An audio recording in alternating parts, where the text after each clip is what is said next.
The Drama of Amnon and Tamar, a painting by Guercino. In the West Building, main floor, Gallery 33, a painting of Amnon and Tamar by Guercino invites us to witness a dramatic scene from the Old Testament. Painted in 1649 to 1650, this horizontal painting is a vivid portrayal of human emotions and passions. The painting depicts the story of Amnon and Tamar, the son and daughter of King David. Amnon was obsessed with his beautiful half-sister Tamar and pretended to be ill to lure her into his chamber. He then tried to rape her, but she resisted and pleaded with him to spare her honor. He ignored her and violated her, then hated her and cast her out. Tamar was devastated and disgraced, and her brother Absalom avenged her by killing Amnon.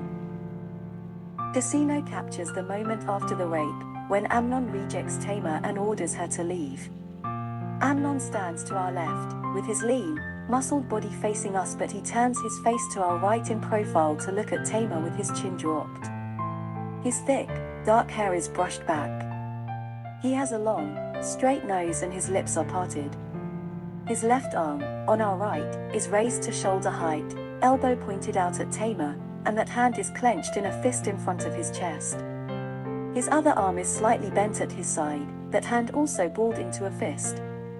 A narrow, vivid cobalt-blue cloth winds and flutters around his body from behind him to our left, over the raised arm, and across his hips.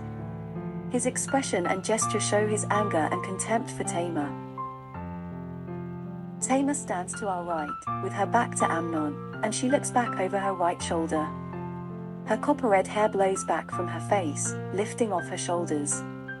She has light brown eyes under lowered brows, and the corners of her pink lips are pulled slightly down. She wears a teardrop-shaped pearl earring from the ear we can see, and a headdress wrapped with more pearls at the back of her head. Her body is pale, soft, and rounded. Her arms bend at the elbows to cross in an X shape in front of her bare breasts. With her left hand, closer to Amnon, she points an index finger at him. Around her body swirl two layers of satiny draperies, the outer one a honey orange, and an inner layer in dusty pink. Her expression and gesture show her pain and indignation at Amnon. Both people are lit from our right brightly enough to create deep shadows. Behind them, a bed at hip height has ivory-colored linens and a dark green drapery hanging to each side. The space recedes into darkness beyond the bed, contrasting with the brightness of the people. The bed and the drapery suggest the intimacy and the violence that occurred between them. The light and the shadow create a dramatic and realistic effect.